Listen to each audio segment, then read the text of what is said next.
au début janvier, je vous ai dit ceci. Kagame à cause bakobanda ko humilier ye malembe ti ba congolais mto bakino longola ye. M23 faut bobo sana bango.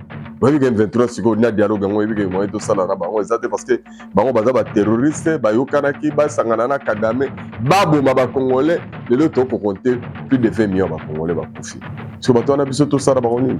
Justice mte s'occuper na bango. Kagame tanga ça na moi donc je m'en fous. Aller en enfer. Je n'ai pas peur des sanctions. Je ne vais pas quitter ces pouvoirs avant par peur des sanctions. Ces sanctions me trouveront ici. Peuple rwandais, serrez vos ceintures. Les jours qui viennent seront rudes et tout ça. Je vous avais expliqué que quand il dit ça, officieusement, il cherche des rencontres avec Tshisekedi. Bapesa ordre ba éliminer. Heureusement Kimaka. Olivier même passer et confort lobaka kosa yango ezo sérieux. Aloba na bino ata 1 cm so bozu. Biso to récupérons tes mêmes balles. Tindika télévision, ba congolais à bonne qualité, bienvenue sur Soro Moniteur du Matin Magazine, na pesi nanu yombote place oza. Yo oza wapi? Oza en Amérique, oza en Asie, oza en Océanie, oza en Afrique, oza en Europe, partout mokili momba.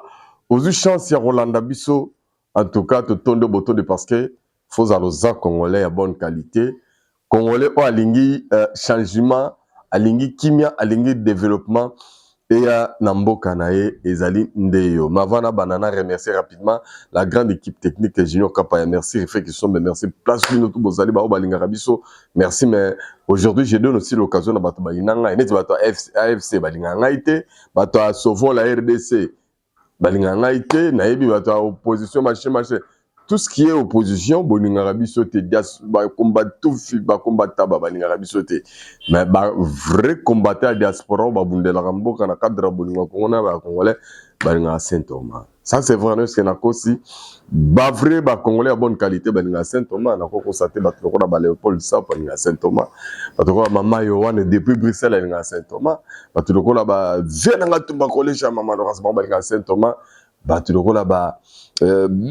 Ilunga depuis Angleterre. Alinga Saint-Thomas, Ilunga Boya, Jean-Thomas Razadi. Il y a Bassé de la Razadi.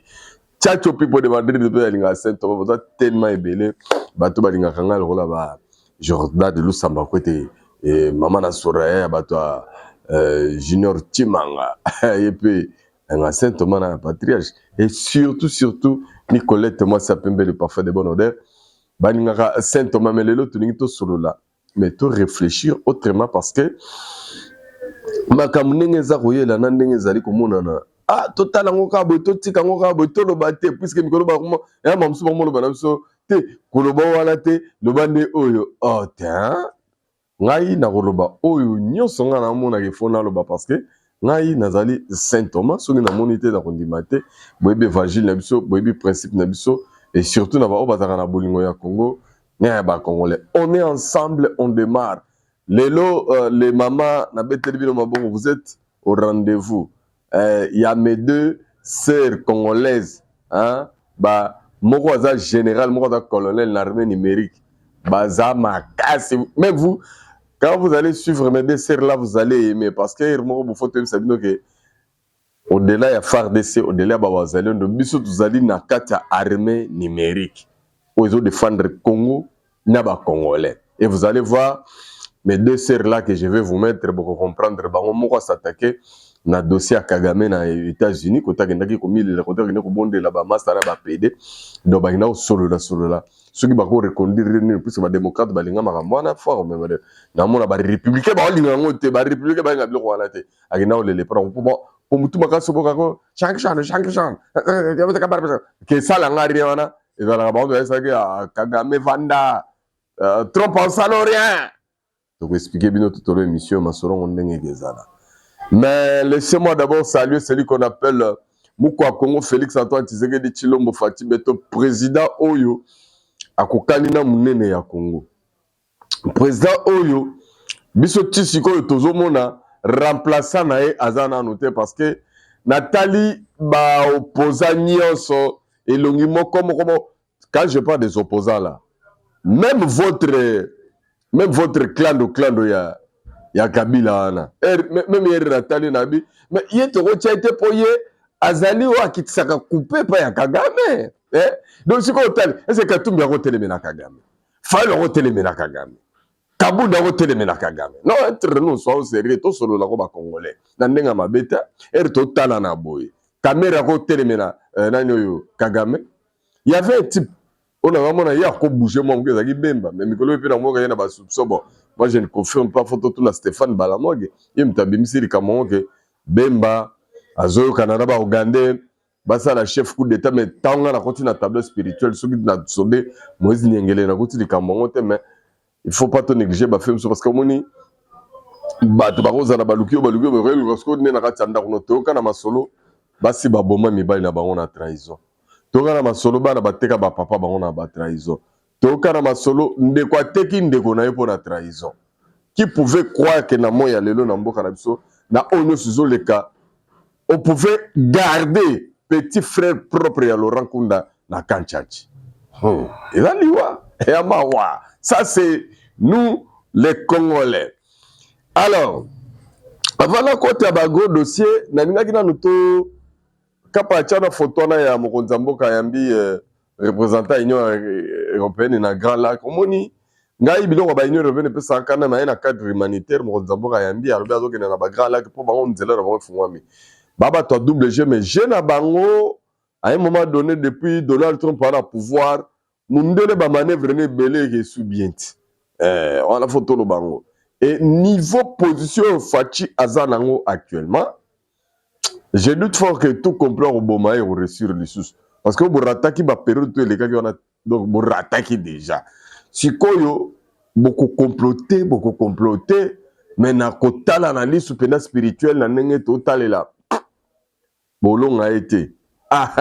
Azana longueur d'avance moko malheur là-bas on va sous-estimer qui fatigue. Désolé vraiment ça je vous dis sincèrement cœur ouvert vraiment que désolé na bateau depuis 2018 ba sous-estimé qui Fachi ba croya ki na ba poison rwandais parce que ba rwandais ba banda ki poison na ba on diaboliser Fachi et longo na ba Kabila parce que c'est le même clic lelo c'est sous Fachi que tout le monde va tenir sur ba se reconstituer en bloc au cas le même revendication ça pas M23 au cas pas Fayoul parce que moi toi ba congolais na c'est non le vérité mutoza la base besoin de tindi kabila ba congolais que faut ka bo ça la dialogue il y a SCC Senko et ça conception à Rwanda. Et ça conception à Rwanda. C'est pourquoi on a le même discours ba Fayoul ba Tenakango, le même discours au cas AFC, ils ont tenu rango le même discours Sauvo la RDC, ils ont tenu rango. Donc tout tourne autour du dialogue. Mais est-ce que vous vous êtes déjà posé une petite question? Nanyo soto moni nanyo soto yoki. Pourquoi tout le monde a battu que cause des abatuts na ba Hutu, il faut na nous ba deux tribus, plus ba ndeko na ba batwa, zali trois ba on ba sala na dialogue inter-rwandais. Et voilà pourquoi les autres côté suki. Nous se bimi na poisa. Donc ba kambunyo so Kagame azaki ko kende les États-Unis ko lela kuna niveau makambo baluki bino boyebite tio la lia wa tio zo la mukacho zo beta ba masolo tiozo ko sabato tiozo linga makambo sala maselo imer na yo ndenge yo lingela nzoka nde makambo se changer ki koto kala donc nous risquons ba accord auto signaki ya Doha na ya Washington ezala amendé. Maintenant faut me demander pourquoi ba accord on a fait ezala amendé. Oui parce que batu nyonso bayo mona vérité to signaki ba accord on a nyonso Rwanda nié à tout ce qui veut l'entendre dans n'importe quel toit ya ndoko kokomata Rwanda zaki koboya que yete mtaza na connivence na M23 za nango ba Rwanda teza bonabo mais c'est maintenant que bango balé bandimani que ba collaborer. Maintenant le fait que ba collaborer le sénateur américain que son nom que j'ai encore oublié a précisé que ceux qui se connaissent les Cambodge non se Rwanda créé dans makamyo sur na est ça rapport à ba FDLR mais Dieu merci ba zone au Rwanda aza ko contrôler yango ne ba FDLR bazalaka akangi déjà combien abimisi déjà combien au monisco lokuta soke leki côté to soke Mas Boulos aya yebisi bino notre position ya États-Unis vis-à-vis à Rwanda. Mais yo tisiko zone démarrate. Maintenant Saint Thomas na yebisi bino dès le début ya ba makambo yo. Message à prophète Moïse Nengele. Au début janvier, je vous ai dit ceci. Kagame à cause bakobanda ko humilier ye malembe ti ba congolais mto bakino longola ye. M23 fo bobo sana bango. Ba bika M23 siko na dialogue ngo bika mo eto sala na bango ezate parce que bango baza ba terroriste ba yokanaki ba sangana na Kagame baboma ba congolais lelo to ko compter plus de 20 millions ba congolais ba kufi. Siko bato na biso to sala bango nini? Justice mte s'occuper na bango. Ba sanction koya mais noki ba bio ba sanction sala bango lokote. Ndeko ba sanction ozoro ba sanction na ronda tango wa Kabila. Ezaki tango yo ba démocrate ba basana ye Kagame azaki na pouvoir. Mbalo eza bongo te. Bomoni akoma ko sala ba akoma ko kima ba place nyonso azaka na honneur na ba union africaine na kimi na ba Davos partout tout ce qui est diplomatique. Mais balaka bato liboso na premier ligne ba on to ko ba pona Congo liboso pona makambo Congo c'était les Rwandais congolais de konanga lamuka ozaya kolala pongi. Donc on était Kagame, je crois que bande ko bawe levino lelo ala kapa so la kisaki bango photo hein ndenge moko antobola yambi maman na union européenne nous espérons que kimie sokota rapidement mais ngana yebi que na Kigali panique yali na M23 panique yali parce que to ekozala ndenge ni ke komande ni sko ekozala ndenge ni to sande wana des ordres za kuna ba koyebisa bino mamezo le gars bango te mais eza na des ordres terribles. Donc voilà bina tout ça dans les bons biso na bino na ndenge toyokanela. Alors dernièrement parti munene o sala kombo o evandisa makambo ebunda etikana kosimba mundu ki ate nzeta kombo te eza na pouvoir IDPS yo ngobo yango ba fêter 44 ans mais eza na bandeko batindi ba message ba ko sepela te balingi que mbala oyo soki maponami yeto élection IDPS aligné lisusu ba mosaïque te. Non seulement IDPS aligné ba mosaïque te mais bazali pe côté le melalika mona ke muto azali cadre ya IDPS mais à travers lisusu pona IDPS te a créer ma yoto na ye a créer ma yebo na ye mbinzo na ye bopandi. Mais ce activité IDPS ezali yo la zone nga vanda na kitcha liboso ba mona kamta IDPS nzoka ndo komano oliaka IDPS ngo CC ba membre ya IDPS ba cellule ya IDPS ba section ya IDPS ba fédération ya IDPS okoma ko linga ko dédoubler yango o doubler ba OK ba o courtiser ba ko ba yokaka yo nde soki nani yango ah botika biloko ko IDPS botika biloko yo ko botika biloko yo hein botika biloko yo maintenant ozotombola ba association na yo ba cop na yo yo mo zo entretenir lo binango yango ne yako ba parti politique. Donc cellule no zalaka section na zalaka fédération no zalaka attaque à moi bureau mo mke tongela bango te na compte IDPS mais du coup ba pêche fonction zo na compte IDPS ou ériger les amis de à fondation de soutien au sadi ba biloko no wana bango ndo osobela bango o financer bango osobela bango ba polo o préparer bango ba commander ba adversaire ya ba vrai ba membre ya IDPS ezaki tokote et ça la peut bien te et bimisa solo ya mabe Berthe Ilunga depuis Londres grand cas ya IDPS la bi yo kenda donc depuis ba neno na nte déjà mutakala oye ba ebite talier mais to confirmer yo anti mosaïque mikolo na obele lao. Donc bato bako kamba IDPS après congrès boyo kamela déjà ba maloba bandeko ba koloba conséquence ya ba mosaïque nde lelo to se retrouver ndenge tozaka bato ba comprendre te mais IDPS eza na pouvoir en même temps eza na opposition et otala bato bazo lelo bazo prétendre ba bato IDPS na historique na combat ata trace moko ya ezate mais bao basala pena bevenema ba makambo ebele okuta bango na place ya ba influence formate on les appelle ba paradoxe à makasi. Ce qu'on aime ici, on a la liberté de s'exprimer et de dire tout ce qu'on veut. Mais sans manquer la discipline, n'a pas autorité, il y a parti. Donc on manque, on va respecter. Mais ça l'andé malamo, l'esprit on a unité, union pour la démocratie, le progrès social. Mais est-ce que maintenant on est au pouvoir? Quels sont les progrès sociaux au IDPS et engendré.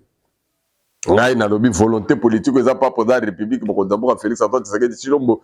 Yene na route na ba volonté parce que à lui on trouve ces traces partout. Gratuité, il y a maternité, scolarité, construction de route, il y a ba pont, il y a ba université, centre médical. Donc Tshisekedi c'est le tout en tout. Mais si mana eza mawatro. Moi je sais que Tshisekedi n'a pas posé une question moko na kala. Na opposition yo banga ba traître habité na colline na traîtrise. Voilà. Donc j'ai bien répondu à la question. Lui-même ne crée pas bon mona ka signaler ba avion à tout moment. Yo zo banga ya kufa. Ndenge zo banga Tshisekedi ninga mataka ba avion. Mais yemo koleka yemoko. Yo leki Tshisekedi na crâne. O leki Tshisekedi na esprit. Ah bon mona ke yuma. Ah ye windi tant pis. Mais lelo abare enquêté. Ba généraux ba olela. Kabila ko baka boda ba valise. Kagame to bate chaque jour. Ba comment kolela. Tout ça c'est Tshisekedi qui est arrivé à avoir tout ce que vous voyez. Maintenant voilà bana ko tia ba vidéo ba sœur na ngai mi balé na préciser na ba congolais belé lokomoko. Ti boyo kaka sen ko tiaka makelele makasi. Na ko ba cause. Ti boyo kaka sen ko ça incontournable. Na ko ka cause. En vrai, les lots congolais boye baboye. Au bandana Vatican, ti partout où l'église catholique est zalaka, boye bake, ezaka masolo Bible été. Eza na sima Bible makambo ebele batami. Bazalaka nde bato ba service ya renseignement ya ba pays belé pe ya ba grande puissance. Et lelo na ko yebisa bino ke soki eza na bato bazo travailler pour na déstabiliser ekolo Congo. Makambango ba renseignement mingi ezali epa ya basango. Tu bo mona ka sen kwa ganga kana c'est parce que azande service ya renseignement. Ya ba service ya renseignement ya ba pays belé et actuellement Rwanda pesi bango mbongo ebele o bomoni bakangama mbongo baolia et ba renseignement na bango ezaka ya ko déstabiliser Congo na gouvernement nango. Po ba lingi bazala na service vraiment ya ba Rwandais. Ya on a lobby ba Congolais to sala keba ennemi to lukaka to yebaka te azarande a. Bango bala capable ko bomba ba terroriste, ba capable ko bomba ba rebelle, ba capable ko bomba ba bandit, qui ba pe capable donc tellement ba bi opération telle biso tout ba bomba ba to bazaka ko connivence, bango balinga to donc makele la dialogue za po to la vele bango ba na bango o bala sali, mais est-ce que Kosimba soko monite ko ndimate nde dialogue yebi ke koti tango ko mona monde koti po mikolo ba politicien tout ya ba piaker ba mo reveka dialogue aiso oka ba parole mo bo mansoi eza pour peuple abongate eza nde po ya zo poste aïe aïe aïe aïe. Alors madame chancelier chala mais kala ko yebisa biso Kagame aux États-Unis akela mamu ya NBA kuna ya visite Rwanda mais to mona ki ba Obama ba démocrate bele batalaki kuna Selon les Guinéens, on dirait simité parce que dans mon équipe, Joseph Kabila, Tindagi Batuna, Union africaine, qu'on a pu va pour AFC Dorma, partout, par kende Zelu na Zelu. Venanga Tumbakole chat. Tout ça, la Nina Marambo. Alors, Gelor Nkoumozali, c'est bon, on a CP, parce que la race a Léon Mzali Pozali, c'est bon. Donc, comme tout le monde est présent, nous samba. Kwete, Jordan, Mama Soraya, Ozali, voilà. Quand vous êtes là, ça me fait du bien, Nicolas Thomas Sapemba. Alors, Junior Kapaya, na rolingana no tchela biso, Madame Chancelier, ameka ko expliquer biso, maramni neleki na États-Unis una, ya polo, amonini. Kagame tanga osa na moi donc azoloba je m'en fous aller en enfer je n'ai pas peur des sanctions je ne vais pas quitter ces pouvoirs avant par peur des sanctions ces sanctions me trouveront ici peuple rwandais serrez vos ceintures les jours qui viennent seront rudes et tout ça je vous avais expliqué que quand il dit ça officieusement il cherche des rencontres avec Tshisekedi avec Trump et tout ça pour essayer un peu d'apaiser les tensions autour de ce qui se passe malheureusement pour lui cette théorie ne marchait plus bango moko ba occidentaux vont repérer ba opportunité ba si ba comprendre que non il faut pas comme asiko ko landela discours na ye ezala ya moyi ezala ya butu ba comparaka soki oya moyi ezali différent na oya butu ba ko considérer ya moté ce qui fait en sorte que dans les jours à venir Kagame soit appelé à revoir ses discours. Soit il sera conscient qu'il doit recadrer, rééquilibrer ses discours, ou les discours, il y a agression contre Congo, contre la communauté internationale, soit à continuer pour s'en foutre comme dans ses habitudes, et les jours qui viendront seront aussi compliqués pour Naye et pour le régime Naye. Pendant que encore allez vous faire foutre, allez ceci, allez cela, à Keikuna, pour na kukuta na ba lobbyiste américain, ba fungolela ye ba porte pour ça nini, pour aye ba na kukuta na Donald Trump.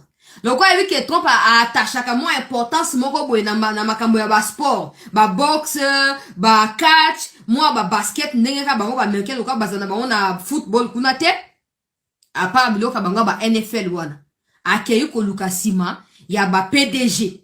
Oh, bazali ba actionnaire minene na catch ya ba basket, ba club ya basket na catch États-Unis kuna, pour ba kutanisa ye na Donald Trump. À des fois, ya Trump ne fût-ce que vice-président. Oh, la benga qui a gagné la qui est makambo ya Uvira, ne fût-ce que rencontre na vice-président et ko soulager ye. Ton swapé. A komi kuna, selon ba lobbyiste, na tanga, pona na eba na komi embrouillé. To like bandeko to partager bandeko na ba kotite, ba mi kote la ka déjà. Nga kan sisango zolo bana moi kenga na za elombe ya kondima, ata na butu pe ozali elombe. Na butu pe ozali elombe. Na tanga makambo ba tu ya lobbyiste ba komi. To like bandeko balandi ya CT News to partager bandeko msusu pe ba mi kote la ka biso awa. Ba mi abonaka. Donc e banam na makambo o Kagame a komi. Boke na compte ya présidence ya Rwanda. Boke ne otang makambo na zoloba. Na c'est la propagande bien sûr, mais la ligne a remonté ce qui se passe pour na contextualiser. Il y a visite au Kagame à Keiko Luka pour na kati ya États-Unis.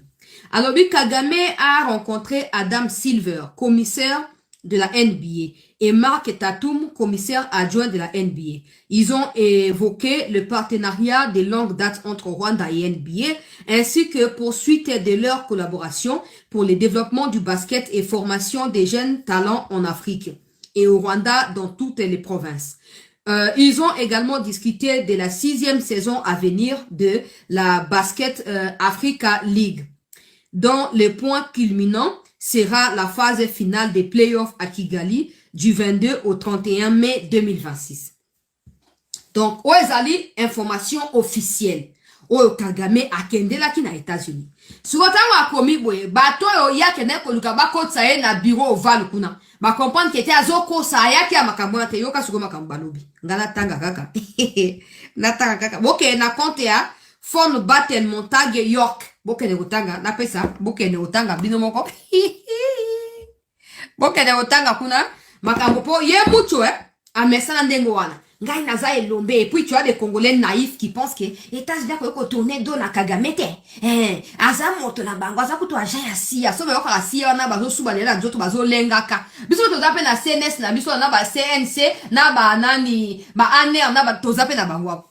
To zo lengela makambo ya sia te. Siko ba Congolais ta bayoka bongo Kagame aza pe aja sia ndenge bozo mona wana. Donc ba ko lâcher pour la sécurité. Tshisekedi n'a rien fait pour les Américains. Par contre Kagame il a beaucoup fait pour eux. Ba complexé. Yemo pe Kagame souffre en complexe et infériorité. Kobanga ke batu ba le kaye. Donc a Michel déjà pouvoir à verrouiller partout bon contaté. Yoka recadrage o ba pesi pour na ko révéler biso situation oyo mucho akei kolukela. Kuna Balobi, les partenariats continus du NBA avec le gouvernement rwandais, malgré les rapports du gouvernement des États-Unis et des conclusions des Nations Unies Conseil de sécurité détaillant des graves allégations des violations des droits de l'homme et de déstabilisation régionale dans l'Est RDC par M23, instrument entre les mains de Paul Kagame, soulève des graves préoccupations éthiques et juridiques.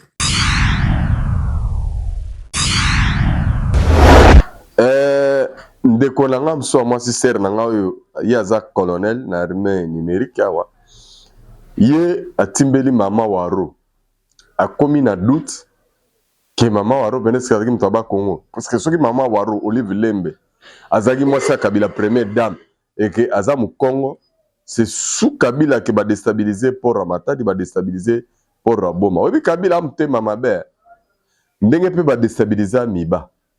Mais nga na ngana za mulaite boka na makambo sera révélé eza suka ser Merci à vous édifier ba Congolais. Voilà pourquoi to linga rabino soro monité kondimate. Tokei. Ngaskolo na elina nu Olive Lembe zwa kita liboso ya yo moko lelo za yo moko face à makam na olubana babenga o mama wa ro mama wa fionto mama wa nyonso mama oyo manda esili tala botala bato yo na lisu ya normal te botala ba na lisu amibale o to senga nzambe lisu spirituel. Olive Lembe azaki première dame na mboka o mukolo moko te d'abord soto zui volé ninga zo sa bilanga azana égal na ye azaki première dame mais botala bato babando sa égal bazaki ko souffrir boy ye mama wa ro libanda zo like sa wana soka sali ekebeleke wana otambula ne kiri na ye mwasa misapi basa mungwa wana mama wa ro asungi pendant que bato bazo sa égal nazu ba témoignage bato égal. Olive Lembe, tu es une mauvaise femme, tu es une sorcière, mais laisse-moi te dire en 2026 yo okene Dieu va t'exposer bientôt. Garde bien ces messages, Dieu va t'exposer. Au début on va exposer, il va commencer d'abord par t'humilier. Obimisa biloko moko bo vivre mikolo kala mingi te kana 2026 ça bo benga prophète maintenant on a besoin te. Olive, tu as fait très mal aux Congolais. Toi aussi, tu as participé à l'assassinat des Congolais. Non, c'est une meurtrière, même na Goma. Yongo bomo na kasala eloro mo na Goma cathédrale mon po ko sabino te mama waro baba naka ko sabino. C'est une femme azoboma bino CCBL aroya bo bino bobite mama waro a contribué ki wana soka taliban habita biwele welo pendant que ngana zoboma ngana na so sa assemblée za mama waro mais na oboma CC mobile nanga qui travaille en silence. Olive Lembe, mon mari travaille en silence. Et c'est quoi les résultats de travail en silence? Yo zaka koyaba kadjosha problème mo bimana gele mo so agitation loko zaka criminel agitation abangi o séquestra bana bato bino bosala ba beret rouge ba kuluna biloko nyonso bo mon insécurité Olive Lembe aussi participe parce que ngana tout na moi je suis en Olive azaka première dame mukolo mon côté ba comédie bazara okufa ba comédie bazara na ba pasi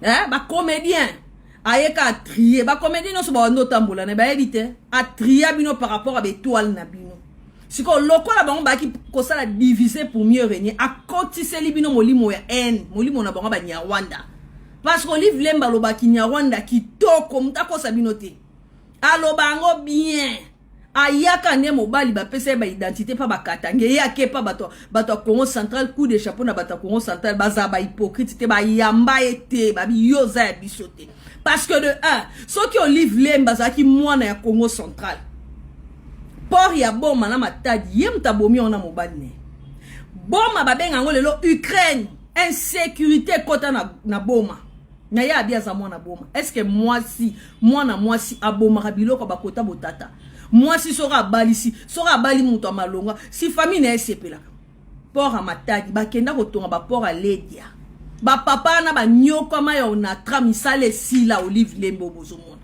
mon mari travaille en silence dans le monde so kanga faut noter maintenant ebiso parce qu'il y a des choses où Dieu va éclater, il va éclater ce que toi tu as fait na molili ma bimison na moi.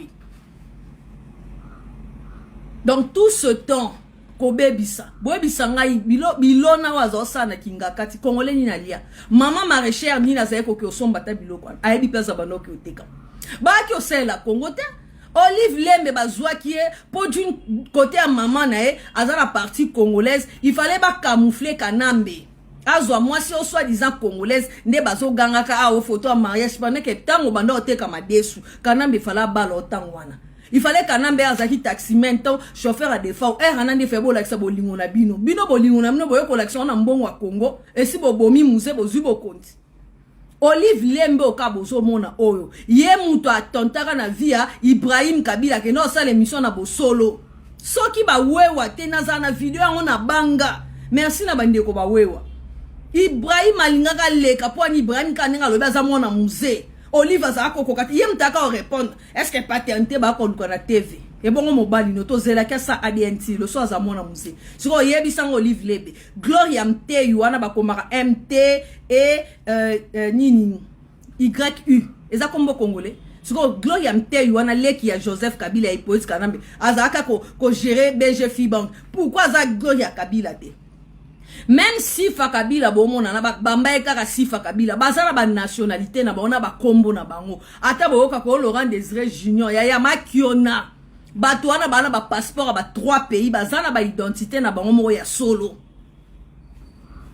aya wakuti ba comédien autikala ko tombola comédien mon côté mais mobali na pouvoir ici au komi ozo soutenir ba comédien boye bisanga na ba comédien nyonso liva bande otambwa na bango nanya ngwa zata na appartement ya malonga boye nanya zata na lopango parce que il fallait sommer la bango ta ba mapango boyoka ba désastre nyonso eleka même sur les réseaux sociaux makambo eleka la mikolo nyonso elle est derrière et c'est ça son travail bino po bon lâcher et ana 2 bilo Olive nzambo sabino soki ya bomi bino te nzambe obeli sabino mutu parce que so bobeli ba ner mutu e baby okoka suko financer ba bilo côté bon luka désordre partout ba désordre bon même sur les réseaux sociaux elle est très forte Olive Lembe bomonana ama kasi na contact azana makas de soka moni atabino bato bolobela pouvoir faites très attention okoka mutu musu na sepelaka na yo Olive capable okuta na mutu besoin tindela ebima lokwa yo ndoka cesse nyonso po nuire parce que bayaka na mboka okaka pona ko bebisa Congo bazaka na projet mission na bango zaki ba Rwanda ba régner na mboka o yango bomona ka pasteur ekofota muka sisi o meli wana zaka le 16 nini janvier ngamo pe na zaka wana nde bomona pasteur ekofwa kima ba pesa ordre ba éliminer heureusement kimaka Olive Lembe même pasteur ekofwa lobaka kosa yango ezo se réaliser aloba na bino ata 1 cm so bozu biso to récupérante même ba na biso. Merci lelo vous m'avez tellement toléré na ngimo mulai na linga kibolia matière merci maman Yon merci na Junior Kapa merci na Refek Sombe merci na Nicolette Massa Pembe de parfum de bonne odeur merci na Léopold Sapo congolais bonne qualité merci na ingénieur Ben Yoka merci na Gelor Komo na Kobo Sanate Bertin Yilunga président Chimchimba na Shikito Mushashino 44 IDP serikali kitoko na Paris na tuni zaka motuna kiki kezongo kuna na Luxembourg est-ce que le kaki kitoko Philippe Msangela Jacques Mbuyamba est-ce que le kaki kitoko alors c'est le kaki kitoko on bete na maboko en fait Moïse Nengele a c'est que à partir avril les solo et M23 tu bite banani faut ba betango on dit matin kalamite point zéro quoi ité ezara na maboko na biso et puis kalamite to récupérer sur ba territoire wana ngana bike bilo bana ko ndima mukie mais ngai le la bango barataka biso 2025 turoyo biso nde tokangi bango liaka place muto aleka ezate congolais zala na bolingo ya Congo na ba congolais lingambo kanawe développer ezonga kasimate tozana période de manipulation makasi muto akosabino te sur mo etambolo nanga bimisi liste lokuta ba bise bino Kabila le kufiti c'est ngaya na bise bino akufi na ete ampa théâtre so akosakana te mais sinon mutu comme vide ba soutenir au salade tous les tentatives échouées ozongela na forme oh da Congo dia totila kapa ya émission Sidi pambola bande nzamba pambola bango bye bye.